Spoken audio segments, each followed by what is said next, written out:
Assalamualaikum warahmatullahi wabarakatuh.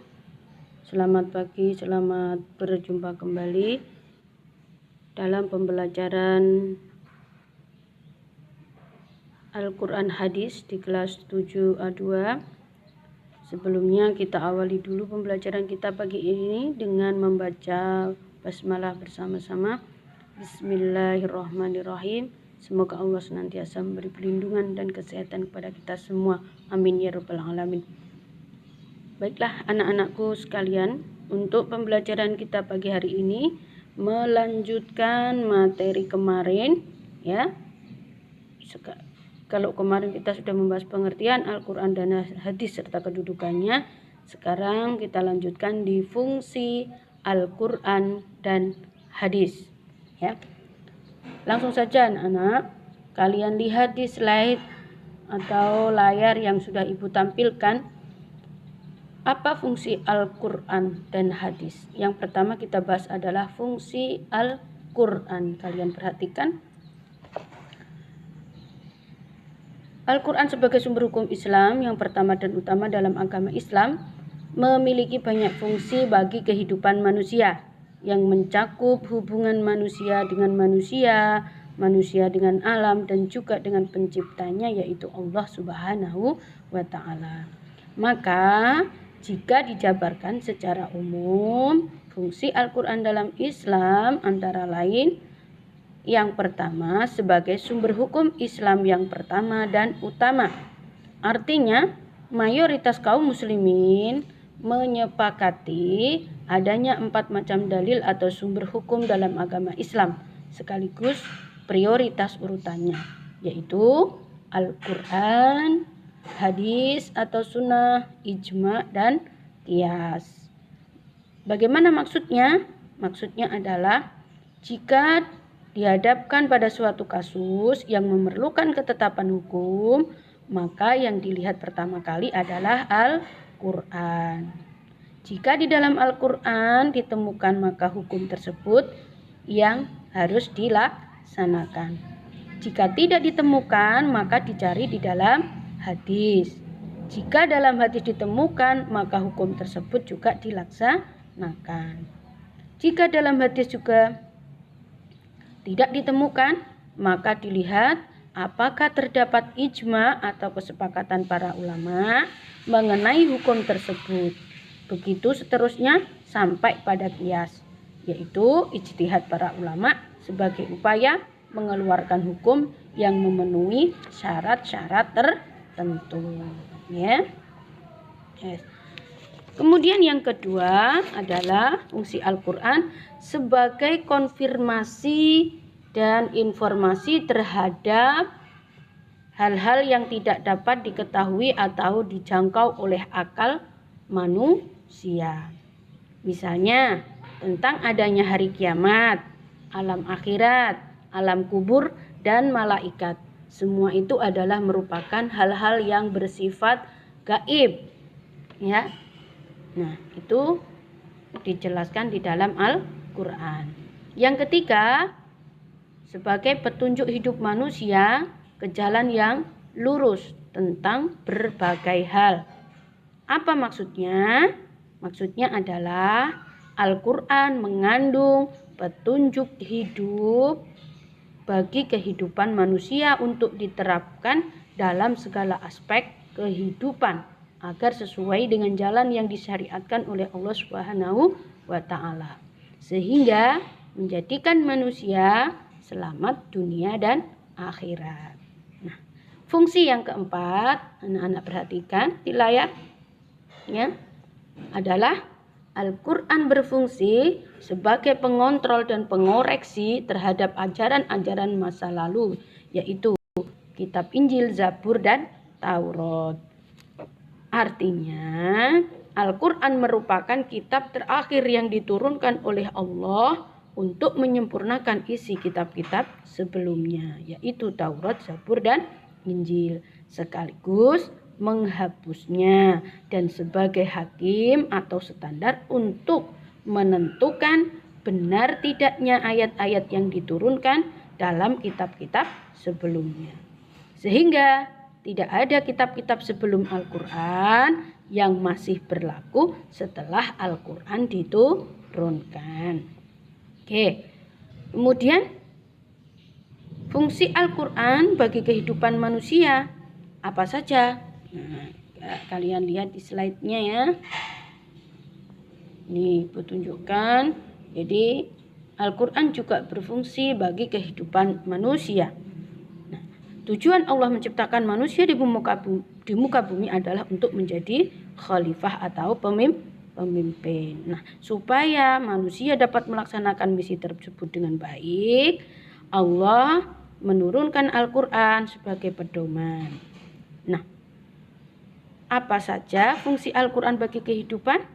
Maka dapat dilihat dari nama-nama lain Al-Quran itu sendiri, yaitu antara lain Al-Huda, artinya petunjuk. Terdapat 3 posisi Al-Quran yang fungsinya sebagai petunjuk, yaitu petunjuk bagi manusia secara umum, bagi orang-orang yang bertakwa, dan bagi orang-orang yang beriman.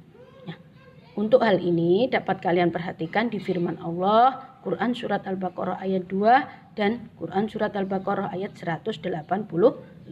Nanti kalian bisa mengeksplor di situ. Kemudian yang kedua adalah Al-Furqan. Al-Quran berfungsi sebagai pembeda. Artinya dapat membedakan yang hak dan yang batil atau antara yang benar dan yang salah. Sebagaimana dijelaskan oleh Allah dalam firman-Nya, Quran Surat Al-Furqan ayat 25. Yang ketiga adalah Ad-Dzikru, memberi peringatan. Jadi Al-Quran mengandung peringatan dan petunjuk bagi manusia agar selalu ingat akan kekuasaan dan kebesaran Allah kapanpun dan dimanapun. Sebagaimana dijelaskan dalam Al-Quran Surat Toha ayat 2 sampai 3. Ya. Kemudian yang keempat adalah Asy-Syifa atau Al-Quran berfungsi sebagai obat atau penyembuh. Hal ini dijelaskan oleh Allah dalam Quran Surat Yunus ayat 57. Serta fungsi lainnya diantaranya sebagai Al-Bayan atau penjelas, Al-Kitab, An-Nur, ya, dan lain sebagainya. Kalian nanti bisa bereksplorasi lagi melalui buku-buku atau sumber yang lain. Dan untuk ayat-ayatnya silahkan dilihat di dalam Al-Quran dan terjemahnya, kemudian bisa difahami isinya. Itu untuk fungsi Al-Quran. Kemudian kita lanjutkan di fungsi hadis, karena kemarin kita juga sudah membahas tentang hadis. Apa saja fungsi hadis terhadap Al-Quran? Yang pertama adalah mengukuhkan hukum yang sudah ada di dalam Al-Quran. Artinya, hadis mengulang perintah atau larangan yang sudah disebutkan di dalam Al-Quran. Coba kalian perhatikan di slide yang Ibu tampilkan ini ya. Anak-anak perhatikan. Oke. Ya. Contoh, di dalam Al-Quran Surat Ali Imran ayat 102, Allah menjelaskan perintah pada orang-orang yang beriman untuk bertakwa kepada Allah Subhanahu wa Ta'ala. Kemudian dikuatkan oleh Rasulullah dalam hadisnya yang diriwayatkan oleh Tirmidzi tentang anjuran takwa pula.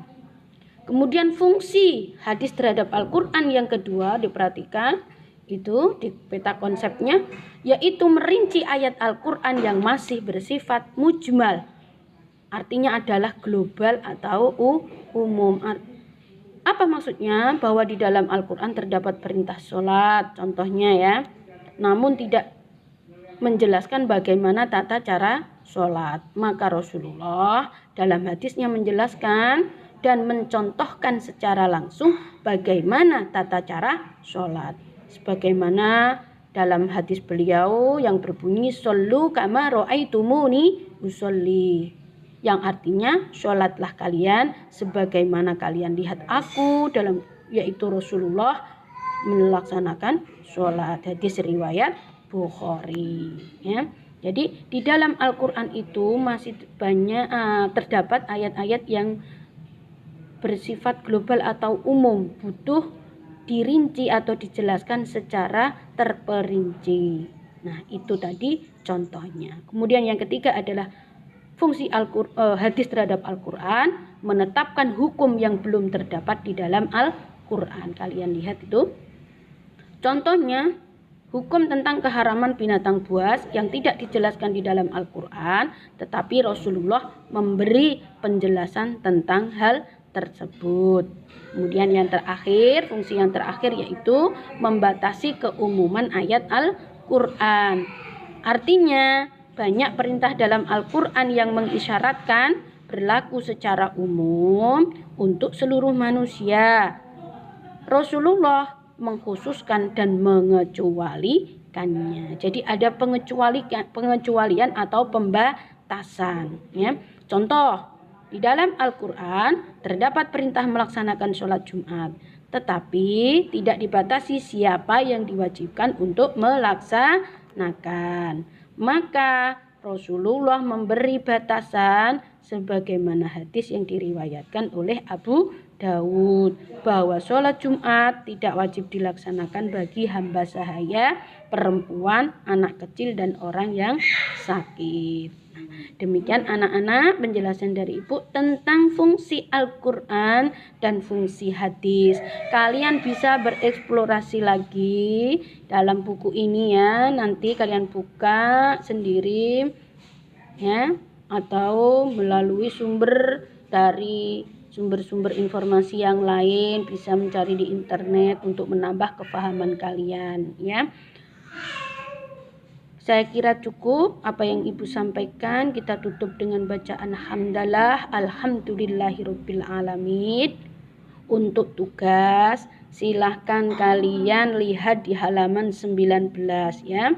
Jadi kalian kerjakan halaman 19 ini yang Ibu buka ya. Ini adalah halaman 19 ini, nanti kalian kerjakan. Bisa dikumpulkan, tidak harus langsung. Saya tunggu sampai sore hari. Terima kasih. Kalian kirim japri di grup saja ya. Di grup saja, jangan japri, di grup kita yaitu Kurdis 7A2. Terima kasih. Assalamualaikum warahmatullahi wabarakatuh.